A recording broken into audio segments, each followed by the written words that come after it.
March 25, 1945, Palm Sunday, the city of Aachen, Germany.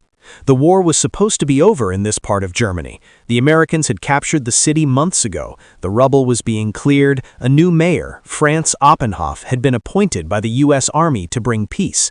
It was a quiet night. Oppenhoff was having dinner with his wife and children. He thought he was safe. He thought the Nazis were gone. But outside in the shadows, 3 figures were creeping through the garden. 2 men, 1 woman. They were wearing American flight jackets, but they weren't Americans. They knocked on the front door. Oppenhoff got up. He opened it. He saw a man in a pilot's uniform. "We are American aviators," the stranger said in perfect English. "We crashed. We need help."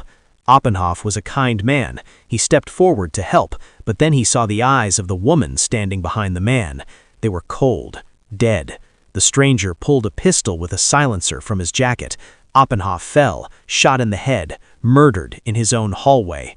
The assassins didn't run. They walked calmly back into the night. They had completed their mission, the first strike of Operation Werewolf. This wasn't just a murder. It was a message to every German who cooperated with the Americans, and it was a message to General Eisenhower. The war is not over. We are still here.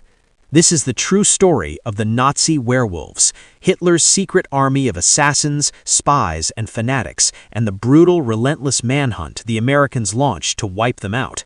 To understand the fear that gripped the American occupation forces, we have to look at the radio broadcast that started it all. Late 1944, the Third Reich was collapsing. Heinrich Himmler, the head of the SS, knew he couldn't win on the battlefield, so he decided to fight a different kind of war, a guerrilla war. He went on national radio. His voice was high-pitched and fanatical. "We will be the werewolves. We will strike from the shadows. We will kill the traitor who works with the enemy. We will kill the American officer in his jeep. We will make their lives a living hell. They will fear the dark." The concept was terrifying. Werewolf, named after the mythical creature, human by day, monster by night.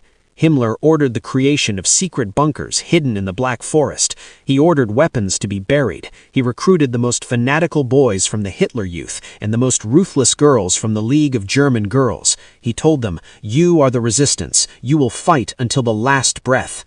American intelligence heard the broadcast. General Patton heard it, and for the first time, the American generals were worried. They weren't afraid of tanks. They knew how to kill tanks, but how do you fight an enemy who looks like a civilian, an enemy who is a 16-year-old girl with a grenade in her basket?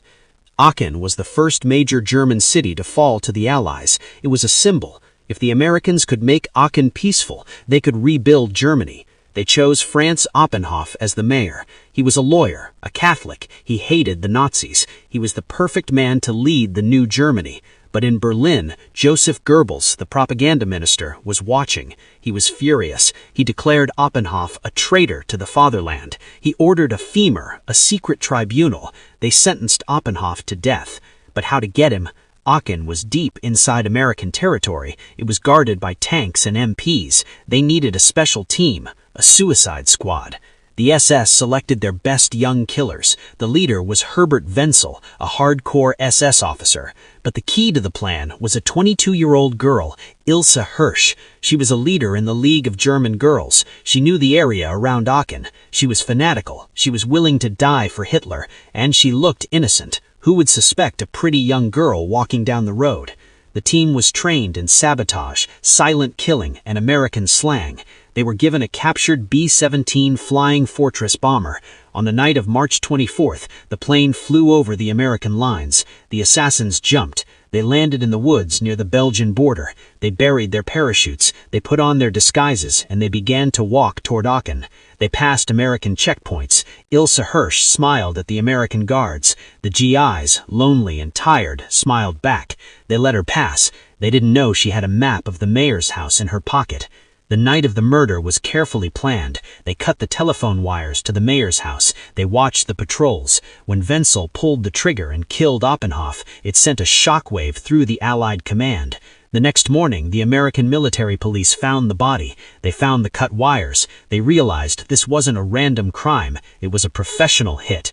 Goebbels went on the radio the next day. He celebrated. The traitor Oppenhoff has been judged. The werewolves are watching. Anyone who helps the Americans will suffer the same fate. Panic spread among the German population. Civilians who were helping the Americans suddenly stopped. Translators quit their jobs. Shopkeepers refused to sell to soldiers. They were terrified. The werewolf myth was working. The Nazis tried to turn Germany into a land of terrorists. Imagine the fear of the American soldiers not knowing who to trust. This is the hidden history of 1945. If you want to see how the Americans hunted these killers down, hit that subscribe button. The justice is coming. General Eisenhower was not a man to be intimidated. When he heard about the werewolves, he didn't hide. He got angry. He issued a directive: stamp them out. The Counterintelligence Corps, CIC, was unleashed. They were the FBI of the Army. They started hunting, but the werewolves weren't just killing mayors, they were targeting soldiers. One favorite trick was the decapitation wire. They would tie a thin, strong piano wire across a road at neck height. When an American Jeep drove by with the windshield down, it would take the heads off the driver and the officer. Patton's Third Army faced this threat constantly. Patton loved to ride in open Jeeps. He ordered his mechanics to weld a steel bar, a wire cutter, under the front of every Jeep. It looked like a vertical iron rod sticking up from the bumper. That iron rod saved hundreds of American lives. But Patton did more than just defend. He attacked. He issued an order to his troops: if you catch a sniper in civilian clothes, shoot him. If you catch a saboteur, shoot him. We are not playing games with terrorists. The rules of war protect soldiers in uniform. They do not protect spies in civilian clothes. The Americans stopped taking chances. Despite the fear, the reality of the werewolves was pathetic. Hitler promised an army of elite guerrillas, but mostly it was just children. Teenage boys brainwashed, given a Panzerfaust, rocket launcher, and a bicycle. They were told to attack Sherman tanks. In one tragic incident, a group of 14-year-old werewolves attacked an American convoy. The Americans fired back with heavy machine guns. The boys were wiped out. When the American soldiers checked the bodies, they were sickened. They found candy in the pockets of the dead soldiers. They realized they were killing kids. This made the Americans hate the SS even more. They saw the werewolf program not as a military strategy, but as child abuse. The Nazis were sacrificing their own children to buy a few more days of survival. But what about the killers of Mayor Oppenhoff? Did they get away for a while? Yes. Ilse Hirst and the team escaped back into Germany. They thought they were safe, but American intelligence never forgets. After the war ended, the CIC started tracking them down. They found a pilot of the plane. He talked. They found the support team. They talked. Finally, they found Ilse Hirst. She was living a normal life. She had married. She had children. She thought her secret was buried in the rubble of Aachen. The Americans arrested her. They put her on trial in 1949, the werewolf trial. It was a sensation, the pretty girl who was a cold-blooded killer. But here is the twist. The court was a German court. The Americans had handed control back to the new West German government, and the German judges were lenient. Ilse Hirst was acquitted of murder. She was found guilty only of being a member of a criminal organization. She walked free. It was a bitter pill for the Americans, but it taught them a lesson. You cannot kill an ideology with a gun. You have to kill it with prosperity. By late 1945, the werewolf threat had vanished. Why? Because the German people didn't want to fight anymore. They saw the Americans bringing food. They saw the Americans rebuilding the roads. They saw Patton restoring order. The guerrilla war that Himmler promised never really happened. The Americans were too efficient, and the Germans were too tired. General Patton had predicted this. He said, "The German is a disciplined man. Once he knows he is beaten, he will work for you." Patton's strict martial law destroyed the werewolves faster than any bullet. He imposed curfews. He arrested leaders. He made it impossible for the assassins to hide. Operation Werewolf was the last gasp of the Nazi regime. It was a campaign of terror. It killed good men like Franz Oppenhoff. It killed careless American soldiers. And it killed thousands of German children who were tricked into fighting a lost war. But it failed. It failed because the American army refused to be terrorized. They adapted, they hunted, and they won.